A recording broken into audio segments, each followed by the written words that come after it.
नमस्कार दोस्तों, मैं संजय निंबा आज आपके सामने एक ऐसी रियल मोटिवेशनल स्टोरी लेकर आया हूं जो कि एक सच्ची घटना पर आधारित है। और मेरा वादा है आपसे कि अगर आप इसे एंड तक देखेंगे तो ये आपकी लाइफ को बदलने में यह स्टोरी काफी काम आएगी। तो चलिए दोस्तों, वीडियो में आगे बढ़ते हैं। बियर ग्रिल्स ये वो रियल लाइफ हीरो है जिसको हम सब ने बचपन में ऐसे ऐसे कारनामे करते हुए देखा है जो हमारे रोंगटे खड़े कर देते थे, जो करने का हम सभी सपने में भी नहीं सोचते। वो ये बंदा सच में करके दिखाता था अपने स्ट्रॉन्ग माइंड सेट की बदौलत। लेकिन क्या आपको पता है कि बियर ग्रिल्स हमेशा से ऐसे नहीं थे। ये बंदा जो फियरलेस एंड स्ट्रॉन्ग मैन की तरह दिखाई देता है, वो एक समय अंदर से वीक, कमजोर, डरा हुआ, एंग्जियस और डिप्रेशन में रह चुके हैं। बियर ग्रिल्स अपनी autobiography mud, sweets and tears में लिखते हैं कि डर आपको बाहर से शख्स दिखने को मजबूर करता है, लेकिन अंदर से आपको कमजोर और वीक बना देता है। बियर ग्रिल्स को सबसे बड़ा डर था हाइट यानी ऊंचाई का, जिसे एक्रोफोबिया कहा जाता है। लेकिन इस बंदे ने अपने डर पर जीत हासिल की और उसके बाद उनके हर एक एपिसोड के स्टार्टिंग में वो हेलीकॉप्टर से जंप लगाया करते थे। और बियर ग्रिल्स यूके के स्पेशल फोर्स के एसएएस का पार्ट भी रह चुके हैं, जहां उन्हें पैराशूटिंग का खूब एक्सपीरियंस था। वो कई बार प्लेन से छलांग लगा चुके हैं। 21 साल के बियर ग्रिल्स ने 1996 में जोम्बिया के एक मिशन के दौरान 16,000 फीट की ऊंचाई से छलांग लगाई थी। लेकिन इस बार इनका पैराशूट नहीं खुला।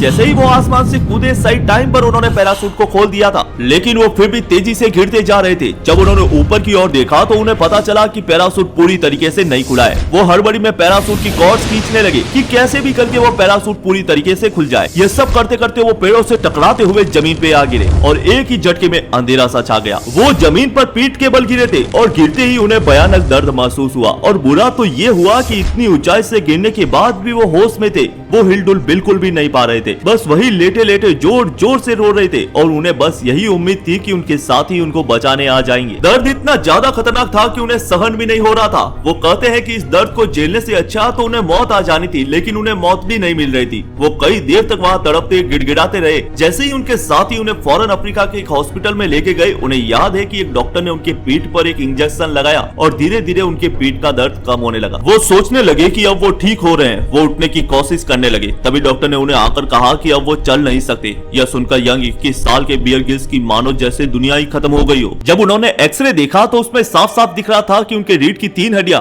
T8, T10 एंड T12 टूट चुकी थी। ये इंसान के पीठ की सबसे मजबूत हड्डियां होती है, जो कि एकदम खतरनाक चकनाचूर हो चुकी थी। पहाड़ पे चढ़ने वाला नौजवान चल के बाथरूम तक नहीं जा सकता था। वो कहते हैं कि पैराशूट से गिरकर इतनी हड्डियां तोड़ने में इतना दर्द नहीं हुआ जितना 1 साल हॉस्पिटल में रहकर हड्डियों को जोड़ने में उन्हें सहन करना पड़ा। हॉस्पिटल के बेड पर पड़े सोचते थे कि शायद अब वो कभी नहीं चल पाएंगे। उनकी जिंदगी जीने का रीजन, मीनिंग एंड पर्पस ही एडवेंचर था। घूमना फिरना, नई जगह एक्सप्लोर करना। इस चोट ने उनके जीने की वजह ही छीन ली। यह सोच सोच के उनको रातों को नींद नहीं आती थी। एंजाइटी से वो नींद में पसीने से लथपथ हो जाते थे। उनकी सांसें फूलने लगी थी। उन्हें हर रात बस अफसोस होता था। उन्हें दया आती थी, खुद से नफरत भी होती थी। 2 महीने बीत चुके थे, लेकिन उनकी बॉडी का इंप्रूवमेंट होने की बजाय बस से बदतर होती जा रही थी। दर्द बढ़ता जा रहा था और शरीर अकड़ता जा रहा था। अपने हाल को देख के वो नेगेटिव होते गए। उन्हें कुछ भी अच्छा नहीं लग रहा था। बात बात पे गुस्सा और रोना आता था। धीरे धीरे वो डिप्रेशन में और गहरे फिसलते गए। जो लोग उन्हें जानते थे उन्हें लगता था कि बियर ग्रिल्स तो बहुत ही पॉजिटिव बंदा है। वो मेंटली बहुत ही टफ, बहुत ही हिम्मत और बहुत ही पॉजिटिविटी के साथ इस परेशानी का सामना कर लेगा। लेकिन ऐसा बिल्कुल नहीं था। वो 21 साल के थे और बहुत ही डरे हुए थे। उन्हें समझ नहीं आ रहा था कि आगे जिंदगी कैसे बीतेगी, क्या करेंगे। उनके सारे सपने खुद ब खुद खत्म होते हुए उन्हें दिखाई दे रहे थे। आधी रात को बेड पे लेटे लेटे उनकी नजर दूर रखी एक फोटो फ्रेम पर पड़ी। वो फोटो थी माउंट एवरेस्ट की। बचपन से बियर ग्रिल्स और उनके फादर का ये सपना था कि वो एक दिन माउंट एवरेस्ट की चढ़ाई चढ़े। उस फोटो फ्रेम पर धूल चढ़ी देख उन्हें ऐसा लगने लगा कि जैसे उनके सपनों पर ही धूल चढ़ गई हो, जो उनसे बर्दाश्त नहीं हो रहा था।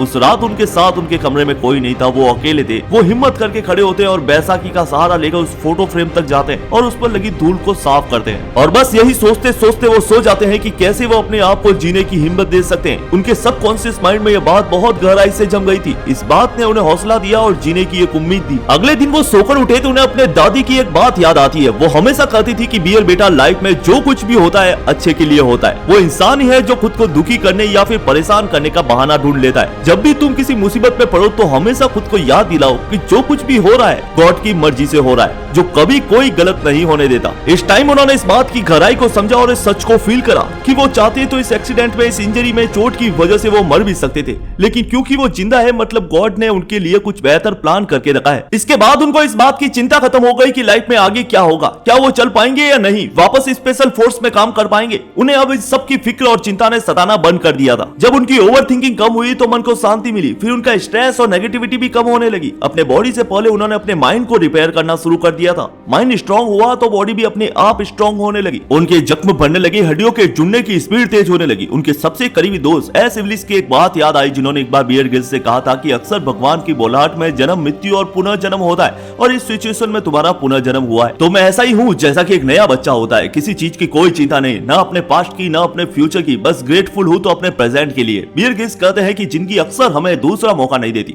मगर ऐसा होता है तो बहुत ज्यादा ग्रेटफुल रहे। वो ग्रेटफुल थे अपनी लाइफ के लिए, अपनी टूटी हुई कमर के लिए, अपने सपनों के लिए। उन्होंने जाकर उस माउंट एवरेस्ट की पिक्चर को हाथ में लिया और जोर से बोले कि जैसे ही मैं ठीक हो जाऊंगा माउंट एवरेस्ट की चोटी को छूकर आऊंगा। उन्हें इस डिप्रेशन में किसी चीज ने सबसे ज्यादा मदद की तो वो था उनका लक्ष्य, उनका एम। उनके पास अब तक जीने का कोई रीजन नहीं था, लेकिन उस हाल में वो चल भी नहीं पा रहे थे। उन्होंने खुद से यह वादा किया कि वो माउंट एवरेस्ट पर चढ़ कर आएंगे। जब वो अपने आसपास के लोगों को कहते कि वो ठीक होने के बाद माउंट एवरेस्ट पर चढ़ना चाहते हैं तो लोग उनकी बातों को इग्नोर कर देते, लेकिन उनका गोल एकदम क्लियर था। अब उन्हें जल्दी से जल्दी ठीक होना था। उनकी बॉडी और माइंड दोनों को एक गोल मिल गया था जिसपे वो मिलकर काम कर सकते थे। एक्सीडेंट के 3 महीने बाद दर्द कम होना शुरू हो गया।